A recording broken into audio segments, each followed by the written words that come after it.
योगी के मंत्री संजय निषाद का कांग्रेस पर हमला। सुल्तानपुर में बोले मंत्री भी रामलला का दर्शन करने नहीं आया कोई, प्रधानमंत्री मस्जिद और मौलाना के पास जाते थे। योगी सरकार के मंत्री संजय निषाद आज सुल्तानपुर पहुंचे। यहां जिला पंचायत में आयोजित पत्रकार वार्ता में उन्होंने कांग्रेस का नाम लिए बिना उस पर हमला बोला। मंत्री ने कहा कि कभी कोई प्रधानमंत्री मस्जिद जाता था, कभी मौलाना के पास जाता था, लेकिन कभी कोई प्रधानमंत्री रामलला के दर्शन करने नहीं आया, न तो उसके बारे में सोचा। मंत्री संजय प्रसाद यही नहीं रुके, उन्होंने आगे कहा कि वैसे तो आजादी के 75 साल हो गए हैं, लेकिन हमारे निषादों को आजादी तब मिली जब मोदी निषादों के घर गए।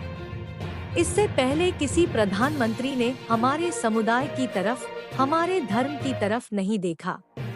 त्रेता में जैसे दोनों आए और उन्होंने रावण राज खत्म किया, उसी तरह से आज ईश्वर की प्रेरणा से ऐसे प्रधानमंत्री और मुख्यमंत्री मिले हैं जो विरासत को बचा रहे थी। उन्होंने कहा कि मछुआरों का इतिहास लगभग खत्म हो गया था। रे ते से बुलाया जाता था।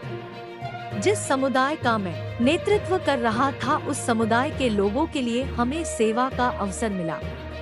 इस सेवा में आज प्रधानमंत्री योजना के माध्यम से इन मछुआरों को मैंने 60% सब्सिडी दी, फ्री का बीमा है, किसान क्रेडिट कार्ड है और भी बहुत सी योजना है जिनका लाभ इनको मिलेगा।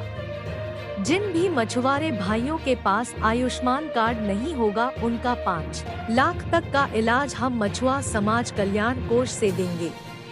आज इनके लिए मैरिज हॉल है, इनके बच्चों के लिए फ्री की शिक्षा है, इनकी कोचिंग की व्यवस्था हो गई है, इनके स्किल डेवलपमेंट के लिए हर साल 50 लाख का खर्च कर रहे हैं। 70 साल देश आज़ाद हुए, 75 साल, लेकिन आज़ादी हमारे निषादों को तब मिली जब मोदी जी निषादों के घर गए। किसी प्रधानमंत्री ने इस समुदाय के तरफ, न हमारे धार्मिक स्थलों के तरफ, कभी मस्जिद जाते थे, मौलाना के पास जाते थे, कभी कोई प्रधानमंत्री रामलला का दर्शन नहीं करने आया, न तो उनके बारे में सोचा। और रामलला के मतलब हुए कि निषाद राज के हाथ बाल सखा। त्रेता में दोनों आए और इन्होंने रावण राज खत्म किया, और उसी तरीके से आज ईश्वर की प्रेरणा से और इस देश के ऐसे प्रधानमंत्री और ऐसे मुख्यमंत्री मिले हुए माननीय योगी जी, माननीय मोदी जी के द्वारा, कि आज जो भी विरासत है, कहते हैं विरासत इतिहास जो होती है, विरासत होती है, विरासत पूंजी होती है, पूंजी भविष्य होती है। ये मछुआरों का इतिहास मिट गया था। इसको केवटा, मल्लावा, बिंदवा, कश्यप, कहारा कहा जाता था। इन्हें रेट से बात की जाती थी। आज कम से कम इस आपने जो विभाग के बारे में बताया, तो मत्स्य विभाग जिस समुदाय का मैं नेतृत्व कर रहा था, उस समुदाय के लोगों के विकास के लिए हमें सेवा का अवसर मिला। और इस सेवा में आज प्रधानमंत्री मत्स्य संपदा योजना के माध्यम से इन मछुआरों को मैंने 60% सब्सिडी दी, फ्री का बीमा है, किसान क्रेडिट कार्ड है। आज के दिन में मुख्यमंत्री संपदा योजना, निषाद राजकोट योजना। जिस भी मछुआ समुदाय के पास आयुष्मान भारत कार्ड नहीं होगा, उसे 5 लाख रुपए तक का इलाज हम मछुआ कल्याण कोष से कर रहे हैं। आज उनके लिए एकल आवास है, इनके लिए मैरिज हॉल है, इनके बच्चों की शिक्षा कोचिंग के लिए व्यवस्था हो गई है। इनके स्किल डेवलपमेंट के व्यापार सिखाने के लिए 50 लाख हर साल खर्च कर रहे हैं कि 50 लड़कों को ऊपर। आज यह समुदाय आज के दिन में 13 जनवरी 2013 को हमने निषाद राज के किले पर अपने वैभवशाली जीवन से संन्यास लिया था और संकल्प लिया था कि इस निषाद राज की भूमि है जो स्वर्ग भूमि है, कभी त्रेता भगवान राम विश्राम किए थे, उस दोनों के उस संस्कृति को, उनकी सोच की विचारधारा को जन जन तक पहुंचाएंगे। फिर से दोबारा राम राज का मतलब सुख का राज लाएंगे। उसमें हम कामयाब भी हुए कि अयोध्या में कैबिनेट आई। किसी समय में त्रेता में भगवान राम की जो राज्याभिषेक हुआ 14 वर्ष बाद, तो पहली बार कैबिनेट जो हुई उसमें निषाद राज को बुलाया गया। आज फिर एक निषाद राज के वंशज के बेटे डॉक्टर संजय को भी इस कैबिनेट में जगह मिला।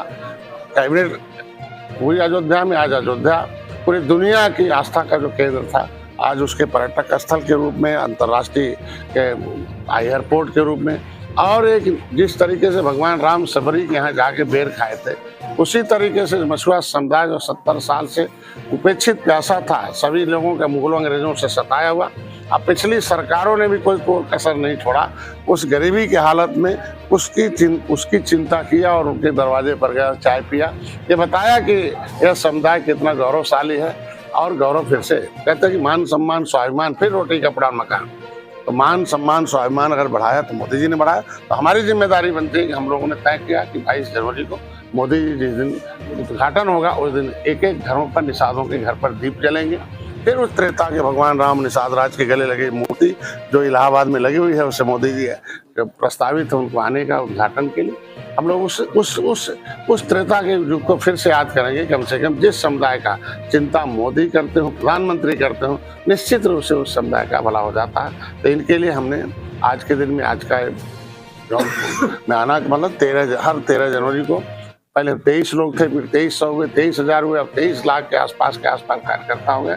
उसके लिए रमा देवी अम्बेडकर पार्क में 13 जनवरी को एक संकल्प दिवस है, उसमें पूरे भारी संख्या में हर जिले से जा रहे हैं। इनको हम आमंत्रण और इनको संदेश देने आए हैं। एक समय था कि आपके धीरे धीरे खड़ा होने से, टोपी झंडा उठाने से आपकी आवाज़ मोदी तक गई है, अमित शाह तक गई है, नड्डा साहब तक गई है, योगी तक गई है। तो नेता नहीं, पार्टी से नीति बनती है और आज हमारी सरकार नीति बनाकर मछुआरों को विकास कर। मंत्री लोकसभा चुनाव में क्या भूमिका होगी निषाद राज? आपने देखा होगा कि जब से मैं आया 2019 में सपा बसपा एक हो गई थी। निषाद 18% आबादी नदियों के किनारे भरे हुए हैं। यही जगह आपको है, देखा होगा आपने कि 2019 में आया था और किस तरीके से निषादों ने वोट देकर यहाँ जीते। इसी तरीके से